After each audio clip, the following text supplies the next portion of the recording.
Hi, I'm Yosi Shacham, and today I will present our paper, which is a study on the dielectric behavior of plant cell suspensions using wideband electrical impedance spectroscopy. The authors are Kian, Kadan-Jamal, Aakash, Sophocleous, Dayananda, Desagani, Orian, Teig-Sussholz, Julius, Georgiou, Avni, and myself, and we are from Tel Aviv University and the University of Cyprus. The need in agriculture is that to supply more and better agricultural produce, given the increase of the population and the limited of resources. It's very important to save the resources and minimize contamination and waste. These are very important for the future of mankind.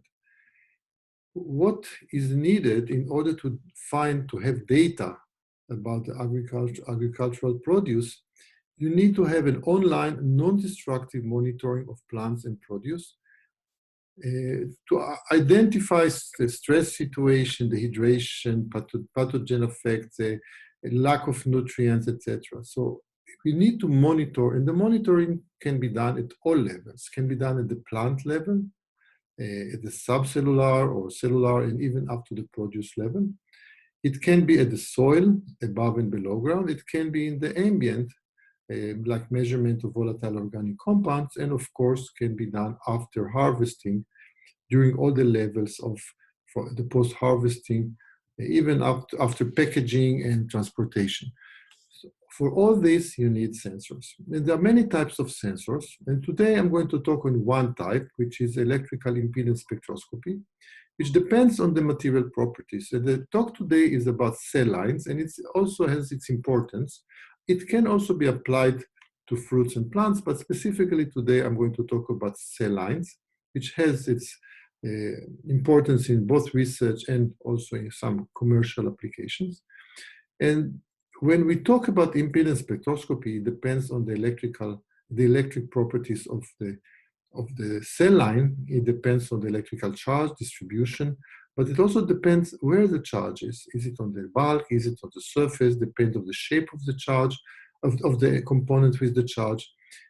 The charge itself interacts with the electric field, and if you analyze this interaction, and you have a cell line, so a solution with cells, you can analyze the shape and the membrane properties in cytoplasm, cell surface, nuclear envelope properties, intercellular phase, etc. All these affect the impedance spectrum, the spectral impedance of the electrolyte, of the cell lines and the electrolyte with the cells. So, and this is non-destructive method, and it's electrical, it's easy to use, equipment is available, there's no need to invent something new, just design the system, and of course, analyzing the data. Why this is so important? It's important because when you measure impedance, it depends on the physical effects inside the system. For example, we have electrodes, and the electrodes, they have a double layer, and they have a resistance, the charge transfer resistance and serial resistance. So all this affects the impedance of the electrode touching the electrolyte. And then you have the impedance of the electrolyte.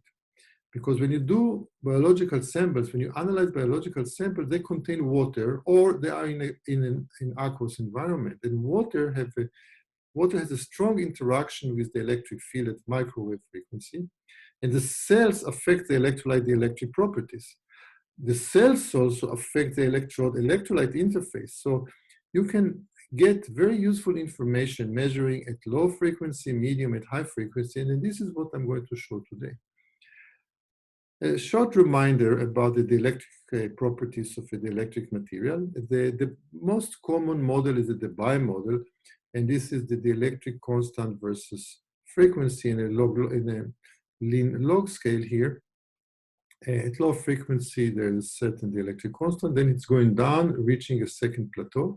The imaginary part of the dielectric constant, which represents the losses, has a bell shape with the maximum of the dispersion frequency. Now, since in a real system, you have more than one dispersion mechanism, you can have various dispersion characteristics, And this is the absolute, the real part of the electric constant, and this is the imaginary, and you see one dispersion, second and third dispersion. And from the position of the dispersions, the structure, the amplitude, the width, you can learn a lot of this of your sample. And I'm going to show you today that when we do EIS of plant cells of a very wide range, you can get very useful information. First, how to measure. It's not trivial to measure over 10 orders of magnitude without doing any propaganda to any company. But if you look at Keysight Inc., which is one of the largest company providing tools, for every frequency, you have a different tool. And we're using Keysight tools, we're using biologic tools and Yosi and also other tools. But it doesn't matter what company you buy your equipment, you cannot use a single a tool to measure over 10 orders of magnitude. So what do? First, there is the need. We need to have a circuit equivalent model, and we need to do it over very large range because we want to go from low, medium, and high frequency because this provides useful information. So we need this model. And we need to find this method which yields information about the electrolyte, the cells, and the interaction of the cells within the electrolyte, which can be used for monitoring and screening the cells. Now, we built a unified model, and the advantage of this model, it simplifies the biosensor system simulation. When you have the biological sample and with the equivalent circuit and embedded into the electronic system. This way we can use a single CAD tool like a SPICE, which is a standard tool today for the whole biosensor system. And I'm going to show you today that how we can provide a single unified equivalent circuit over 10 orders of magnitude. So you can analyze the whole system with one equivalent model. You don't need to switch between models. First, we split the frequency into three ranges: the low frequency 4 Hertz to 5 megahertz, the mid frequency 100 kilohertz to 3 gigahertz, and the high frequency to 200 to 20 gigahertz. Each frequency we use a different measurement apparatus connected to the measurement tool. They were designed in collaboration with the University of Cyprus and Tel Aviv University and produced in a machine shop. And so this is the cylindrical parallel plate for the low frequency, the coaxial airline design for the medium frequency, and the open-end dielectric probe for the very high frequency. So we have three different measurements. And we looked at cell cultures. In the study today, I'm going to present data for Solanum lycopersicum, which is known as tomato CVMSK8, and the Nicotina tabacum CVBY2. And the cell suspension culture were grown in Murashige and Skoog medium, including vitamins. And the cell samples were diluted before the experiment in fresh MS medium or phosphate buffer at a pH of 5.8. The fundamental high-frequency equivalent circuit, we looked at the Debye model, which includes itself 3 resistors and 2 capacitors, the serial resistance, and 2 internal capacitors and 2 capacitors and 2 resistors, which are representing the dispersion of the electrolyte and the effect of the loss of the conductivity of the solution. Here are the equations or the expressions as C1, CR, and R1. All depends on the dielectric, the epsilon R infinity or epsilon R0 are the relative dielectric constant at infinity and at low frequency. This is the electric constant of the vacuum. A is the area of the electrode. D is the distance between the electrode, assuming ideal capacitors. We need to correct it, and corrections has been done. The resistance, we have two resistive elements. One is real, or depends on the conductivity of the solution, and the second one is actually derived from the dispersion or from the losses in the water. And if you look, R1 over R is C over tau. Tau is time, specific time constant, and if the model is correct, C times R should be constant, and you can see that we actually verify this model. Now, what we propose, instead of just using the high frequency model, to attach to it at low frequency the Randall's model, which is used to represent the electrolyte electrode interface with the double layer capacitance and the charge transfer resistance and the constant phase element. And it works. This model, which makes sense, and it can be theoretically explained why it is possible to connect the Randall's model in series to the Debye model. But once you do it, you can cover a lot of very high, very wide frequency range. So let's look at the details of this model. At very low frequencies, we can see that all the capacitance are open and the resistance is the resistance equal to the serial resistance plus the charge transfer plus the CPE plus R1 for the Debye model. At the medium frequency, this double layer becomes short. So it basically, we eliminate this component, and this is we left with RS and R1. If you increase the frequency to the higher frequency, practically the double layer is short. But here also these internal capacitors become short. So the resistance here is the internal resistor in parallel to this resistor. So this the resistance at this frequency is RS plus R1 in parallel to R. If you go to higher frequency, what's left is RS. As you can see, just by looking at the spectrum, we already can have 4 equations extracting at least 4 parameters. And at high frequency, we have we also have some parasitic capacitance of the cells. So when we look at this model, and this is the summary of this model, so let's move on to the next slide. When you look at the modeling with the parasitic components, we have one more issue we need to take care of. One is the apparatus itself. At the low frequency, we have a little bit of inductive a serial inductor. At the mid-frequency range, we are using a coax apparatus, coaxial apparatus. We have to add to it the transmission line model of the coaxial cable, but this can be done separately. This can be calibrated, and we can extract the parameters of the impedance of our solution. And at high frequency, we use the commercial probe, which is can be represented by the equivalent model, but there's a short at the output. And using this model, we extract the dielectric constant of our solution. Having done this, the next step is we need to process the data, because we are measuring the equipment. We measure the equipment at 3 different systems. So first, we need to remove the parasitics by fitting it to by taking from the model, extract the parasitics and removing them.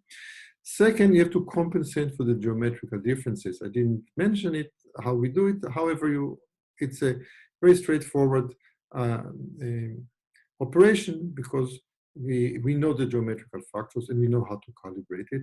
And the last one is to normalize the capacitance, so to avoid jumps between, or to avoid discontinuities in the curve. And we actually decided that the mid-range frequency, this is our normalized, or this is our reference. So we normalize everything to fit to the mid-range frequency. And this is how it looks. This is the low frequency, medium, and high frequency impedance and the phase. And this is for the MSK cells in the MS medium for different concentrations. As you can see, there is a difference. The presence of the cell makes a significant change in the impedance. So first, the good news is we can measure something. Now we can go further, how to analyze the data. So by using the model I described before, we can generate a unified model over the whole frequency range, low, medium, and high frequency. Left side, this is the BY2 cells, amplitude and phase. Right side is the data for the MSK cells, amplitude and phase. So what we do, we take the data, extract the parameters, and find the best fit to the model, and the fitting is very close to the measurement. So if we look at the fitted data, and this is because we plot here the fitted data to the model, it looks very, very clean. There's no noise, because we don't show the, this is the result of the model which is fitted to the data. And you can see that we see the effect at the low frequency, medium frequency, even at the high frequency. And you see the dispersion here at the phase plot. Now, a better way to look at the data is to look, instead of plotting the absolute value of the impedance or the phase, we look at the ratio. So we look Z over Z over the impedance at the medium frequency range. And we can see that this is a 25%, 50%, 75%. This is the 100% concentration of the cells in the medium. And this is how the phase look. And you can see the two dispersion modes at the medium and high frequency and the one at the low frequency. So this is very useful information. For example, you can compare the MSK cells to the BY cells in the MS medium. And you can see that first they look similar because it's the same model, but the difference is in the ratio between the absolute values. You see here the different absolute value, position of the peaks, and the relative relation between the peaks. This is the BY cell. You can see the low frequency peak is more significant than the high frequency peak. So this is this kind of analysis give us information about the cells, and we can use it to follow, for example, processes in cell media or get some other useful information. What else we can do? This is the same measurement, but this one is in the PB medium, and you can see this is in MS medium, this is in a P medium. Again, shape is similar, but the absolute value is different. The relative position of the peak is different. And also, everything can be fitted to our model, all this behavior. So we took two different cell types, we took two different solutions. All of it can be fitted very nicely to the model, and here are the results. Another way to look at the data is to look how each one of the parameters depends on the concentration. So this is RS, C double layer, and C1, C and R1 and R, and you can see that there is a dependence on the concentration. Interesting, look here, for example, the capacity C increases and R decreases as a function of the cell concentration. Interestingly enough, C times R is a constant. So let's analyze it in more details. RCT, the charge transfer, RS, and the CP parameters are relatively constant, which we expect because they are independent of the concentration of the cells. However, R1 increases by a factor of 2 and 3, and R drops by a factor of 6, because R1 and R, according to our model, depends on the cell concentration. And we see that the cells affect the parameters of the model. And it's easier to, or maybe using parametric analysis can be useful to monitor cell line solutions. If you look at the capacitance, it's even more interesting. C1 represents the polarization of water molecule is independent, which as we expected. However, the double layer decreases as the cell concentration increases. This is probably it's a near electrode effect. It may be due to cell attachment or some agglomeration of cells at very high concentration. C and R behave as the following way. C increases, R decreases with increasing cell concentration, and RC is almost a constant, as we expect. The cell membrane behaves like a capacitor, which is in series with the resistor modeling the internal part of the cell. And the observed increase in capacitance with increasing cell concentration is due to the multiple cell present in the suspension. So what we see, first, the change in the parameters makes sense. It fits the logic of the physical model, but it can be used also to get some quantitative data, not only qualitative, when we look at cell lines. So the conclusion is very simple. We present a simple equivalent circuit model for the cell suspension over a very, very wide frequency range, 4 Hz to 20 gigahertz.